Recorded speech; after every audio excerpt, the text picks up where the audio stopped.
15 Giant Chain-Smoking Golden Age Hollywood Stars. Hollywood's golden age gave us legendary performances and unforgettable stars, who created images of glamour that still captivate us today. Behind the perfect lighting and carefully crafted personas lurked a habit so pervasive it's shocking by modern standards, an absolute addiction to cigarettes that would make today's health experts faint. These weren't casual smokers. The stars of Hollywood's golden era didn't just smoke. They chain-smoked at levels that seem almost impossible. We're talking multiple packs a day. Cigarettes lit one after another in an endless procession. For these icons, smoking wasn't just a habit. It was part of their identity, their image, and ultimately, for many, their downfall. What's particularly fascinating is how central cigarettes were to the Hollywood mystique. That sultry exhale, the thoughtful puff before delivering a powerful line, the elegant way stars held their cigarettes. These became signature elements of performance and stardom. The very same habit that helped define these icons' screen personas would eventually claim many of their lives. Let's dive into the smoke-filled world of Hollywood's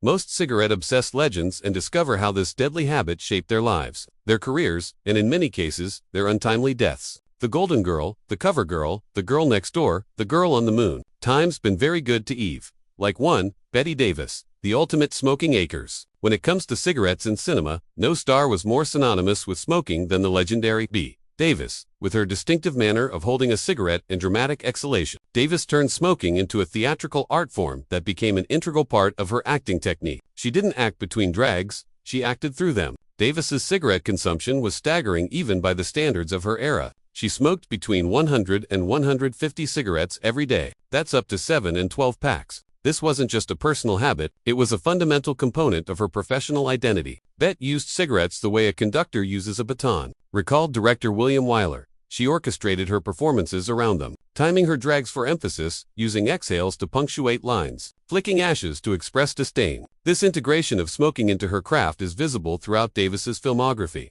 In Now Voyager, her character's transformation from repressed spinster to confident woman is symbolized by her changing relationship with cigarettes. In All About Eve, her character Margot Channing's caustic wit is enhanced by perfectly timed puffs and exhales. I need a cigarette to act, Davis once admitted. It's part of me, part of my business.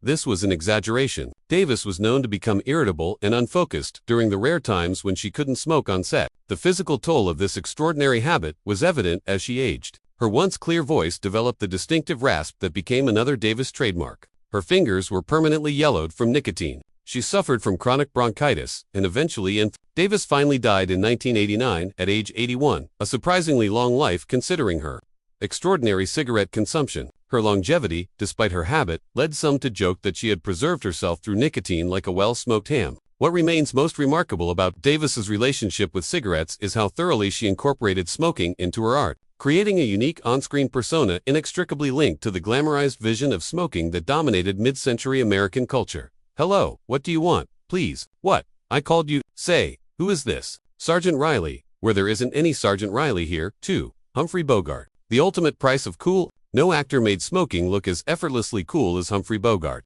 With a cigarette perpetually dangling from his lips or clutched between his fingers, Bogart created an image of rugged sophistication that generations of men would try to emulate. That iconic image, however, came at the ultimate cost. He made cigarettes sexy and paid the ultimate price. Bogart's smoking habit was extraordinary even in an era when heavy smoking was the norm. He consumed between 4 and 5 packs, 80 to 100 cigarettes, daily for most of his adult life. On film sets, lighting up was as much a part of his preparation as memorizing lines. Directors often had to schedule around his constant need to smoke. Bogey didn't just smoke cigarettes. He inhabited them, observed Lauren Beale. The way he held them, the way he exhaled, the way he used them to emphasize a point. It was all part of what made him Bogart. This smoking-infused persona reached its apex in iconic films like Casablanca and The Big Sleep, where Bogart's characters smoke almost continuously. The cigarette became as much a part of his characters as the fedora or trench coat, an essential prop that communicated worldwiness and a certain fatalistic cool. The consequences of this extreme habit became apparent in 1956, when Bogart was diagnosed with esophageal cancer. Though the actor had recently cut back to about 2 packs a day under doctor's orders, the damage from decades of heavy smoking had already been done. His cancer quickly spread to his vocal cords and eventually his lymph nodes. Bogart died in January 1957 at age 57, weighing just 80 pounds, a shadow of the commanding presence he had been on screen. The cruel irony of Bogart's life is that the very habit that helped create his iconic image directly led to his premature death. Bogart made smoking look so natural, so essential to being cool that generations of men picked up the habit trying to capture some of his magic.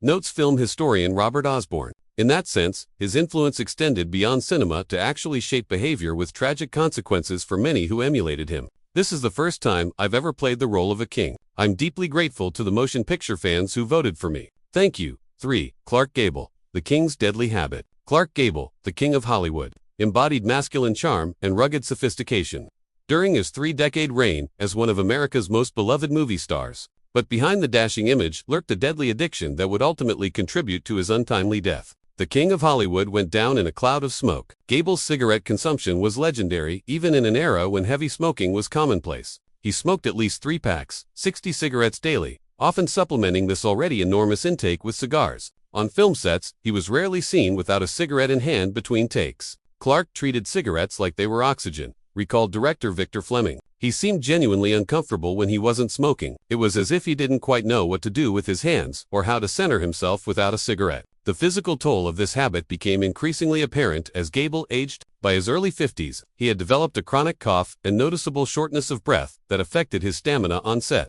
His once resonant voice took on a raspier quality. In 1954, at age 53, Gable suffered a heart attack that many doctors attributed partly to his heavy smoking. Though he recovered and continued working, the health scare did little to curb his cigarette consumption. The final chapter of Gable's relationship with tobacco came during the filming of The Misfits in 1960, his last completed film. Throughout the difficult shoot, Gable maintained his heavy smoking habit, often lighting up immediately after completing physically taxing scenes. Just 2 days after completing filming, Gable suffered a massive heart attack. He died 10 days later, on November 16, 1960. Medical experts have consistently identified his lifetime of heavy smoking as a major contributor to the coronary issues that claimed his life. It's one of Hollywood's great tragedies that Gable didn't live to see the birth of his only child. Notes biographer Warren G. Harris, referring to the son born to Gable's 5th wife, Kay, 4 months after his death. And it's hard not to see those missed years as the price of his cigarette addiction. Me something would promise me that until our child is at least 19 or 20 years old, you won't talk to it.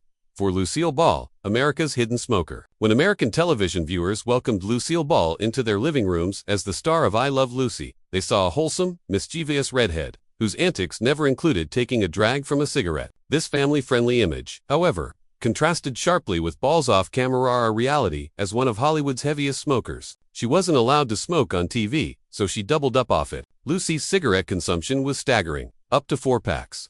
80 cigarettes a day during the height of her television career. Unlike many star smokers who incorporated cigarettes into their public image, Ball maintained a strict separation between her on-screen persona and her off-screen habit. I Love Lucy was sponsored by Philip Morris initially, but the company was adamant that Lucy not smoke on screen, explains television historian Nina Lehman. It seems paradoxical, but cigarette companies were very careful about not showing women smoking in family programming. Between takes on the I Love Lucy set, she would rush to her dressing room for quick cigarette breaks, often smoking 2 or 3 in rapid succession before returning to film. Lucy was like 2 completely different people, recalled Vivian Vance, who played Ethel Mertz, on camera. She was this energetic, wholesome comedian. The moment they yelled, "Cut," she'd dash for a cigarette and transform into this raspy-voiced woman with a sailor's vocabulary. Ball's heavy smoking took its toll, physically. By the 1960s, her naturally high voice had developed the Who